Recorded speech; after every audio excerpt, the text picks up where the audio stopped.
For my thesis project, I'm looking at a population of South Asian domestic workers living in London at the turn of the 20th century. I'm interested in the way that population was imagined in the wider British consciousness in that period, approximately between 1887 and 1937. Those dates have changed, and they probably will change, but for now, that's where we are. I'm going to start with a photograph, which hopefully is not too blurry. This photograph was originally published in 1900 in the London City Mission magazine. We see a large Victorian building, looks like a residence, and these two figures in front dressed in kind of formal Victorian garb, and behind them 4 women in saris, and everyone standing under this sign that reads Ayah's home. So I'm going to start with the Ayah portion of that. Ayah is a term that was used to describe, or rather is used to describe an employment category. An Ayah is a domestic worker, most often defined by her responsibilities in childcare or in the context of a nursery. Somewhat surprisingly, the term is used actually a bit more liberally than that to describe a whole kind of set of duties within the household. So, and also outside of the household. So a kind of traveling companion or chaperone, an attendant or maid. The word Ayah is also tied to the nationality or ethnicity of the person to whom it's applied. So Ayahs are often, but not exclusively, South Asian. And especially in the 18th and 19th century use of the word, the category is bound up in the context in which the Ayah is working. So Ayahs are often, but not exclusively, working in European colonial households in this kind of pre-20th century iteration of the word. And it's a word and a role that's largely associated with British imperialism. In The English Baby in India and How to Rear It, which is this kind of odd advice text written in 1893 by a novelist and advice manual writer named Regina King Scott, she describes the Ayah as the most important personage in the Anglo-Indian household. Anglo-Indian nursery, one on whom the very whole future health and happiness of the English child depends. The Ayah is the only figure within the context of the household who's given her own title in that book, which gestures at this kind of centrality of the Ayah within the Anglo-Indian household. But Ayah is not only an employment category, it's also a term that ends up being a stand-in for a name. So in novels such as The Secret Garden, which was published in 1911, or The Story of Sunny Sahib, which was published in 1894, Ayah is used quite often as a kind of capitalized first name address.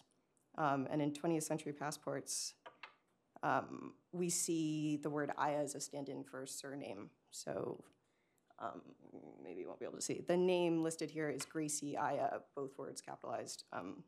And she's identified as an Ayah under employment as well. So despite the kind of slipperiness with which the term is used, Ayah was recognizable enough as a category to a British public that in 1933, and then again in 1940, Ayah is used as a solution to a crossword puzzle in a British publication. The 1933 version is in this magazine called The Sketch. And the clue that's given is Indian pram pusher, which is like a bit more specific than we see the term used. Okay, so to go back to this photograph, we might ask, why were Ayahs, who are largely understood in this kind of colonial context, in the colonial domestic space, why were they present in the imperial center at the turn of the 20th century, and why were they in need of a so-called Ayah's home?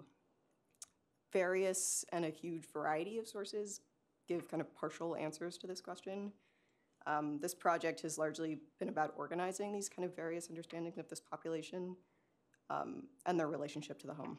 So to give a bit of historical context, the 18th and 19th century movement of Ayahs between South Asia and Britain is unsurprisingly tied to the mobility of colonial bureaucrats under British imperialism. So people who were once employed by the East India Company and then after 1858 working under the British Raj would in some cases move around the empire. And in some cases they would bring their domestic staff, or in this case, their Ayah with them. An 1855 letter to the editor of the Times makes this connection between the movement of Ayahs and the movement of colonial bureaucrats quite clear. He talks about a substantial number of cases in London of what he terms destitute Indians begging. And he talks about this as a kind of social problem that needs to be addressed with regulation. And he sees the East India Company as the kind of culprit in this story of destitution. And he proposes a system by which a security deposit is put down per person who's brought to Britain out of India to be paid by the employer, which then can be used in the case that the person needs to return and doesn't have any money. And to illustrate the magnitude of this social problem, the writer talks about the case of a poor Ayah, quote, poor Ayah. He describes her plight with quite heightened language, and he talks about, he gives kind of the narrative, which is her English employer brings her back with her on the voyage to Britain, gets off the boat early, says she'll meet the Ayah in London, and then doesn't show up. The anecdote in the context of the letter serves the kind of rhetorical purpose of gendering sympathy. There's an earlier mention of a lascar in the letter, or sailor, but it's kind of the only anecdote that gets kind of a fair amount of space. But the larger point that the writer is making is about this kind of regulation of kind of the powers that be, in this case, the East India Company. So the Ayahs Home was formed in the 1820s to deal with this population of Ayahs who find themselves in London without work. And I haven't come across a huge amount of documentation about this kind of 19th century iteration of the Ayahs Home, this kind of 1820 to 1900 version. There's a name, Mrs. Rogers, that comes up, but it's not totally clear to me yet, like how it was funded, what institutions it was associated with, what its relationship was to the India office. However, the London City Mission, which is the organization that published this photo, takes over the Ayahs Home in 1900 and moves to a different space, which is the one you see here in Hackney. So part of the reason I'm looking at this turn of the century moment in relationship to this population of Ayahs is that there's significantly more documentation, in part because the London City Mission keeps its own archive, in part because it seems, at least based on the records that exist, that this kind of London City Mission incarnation of the Ayahs Home had a more active relationship with the India office, Foreign Office. And those records are kept by the British Library. So this kind of moment in change in leadership of the Ayahs Home also seems to coincide with an uptick in kind of general interest in the Ayah in the form of newspaper articles and novels that have central Ayah characters. This is true of this kind of migratory London version of the Ayah, but also more generally true of Ayahs in the Anglo-Indian context. I'm not sure that that's particularly related, that this like shift in leadership in the Ayahs Home and this uptick in interest have that much to do with each other, but it's thus far it's been kind of useful for the sake of the project. So how was the Ayah population associated with the Ayahs Home written about in the early 20th century? So far I've identified kind of two distinct ways that the Ayah and the Ayah population is conceptualized in newspaper, magazine articles, short fiction published in magazines like The Sketch and Tatler. This migratory London Ayah is often described as bereft, so of kind of stability or role or employment or financial support. And her misfortune seems often tied to these kind of larger issues: imperial stability, labor regulation, social welfare. A particularly odd example is one that recurs in at least 5 or 6 publications, which is this very short paragraph anecdote about Queen Victoria's supposed encounter with an Ayah in England, where she kind of sees the Ayah on the street.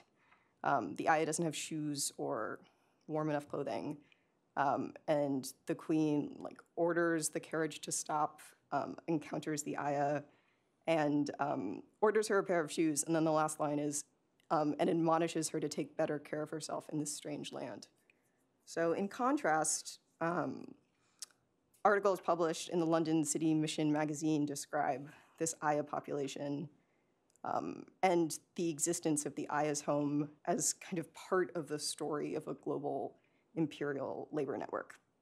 And if we look at this business card for the Ayahs home, it might kind of at first look like an advertisement for an employment agency. If you actually read the text, the kind of majority of the text is about the process of taking Ayahs off, quote unquote, off the hands of ladies for a payment, but it also advertises the use of the Ayahs home as a place to kind of pick up an Ayah if you're going to, traveling to China or India.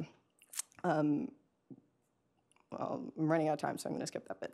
So in large part, my project is about kind of reconciling these different populations of Ayahs in London. And as I move through sources, I'm asking about the ways in which the migratory Ayah citizenship is described, her relationship to the state, who is responsible for the regulation of the Ayah status, what is the nature of the employment between Ayahs and their employees and their employers upon reaching Britain. And I'm asking more largely how the Ayah, who's this kind of legible but ambiguous figure, becomes part of Britain's understanding of its own empire at this kind of early 20th century moment. Great, thank you.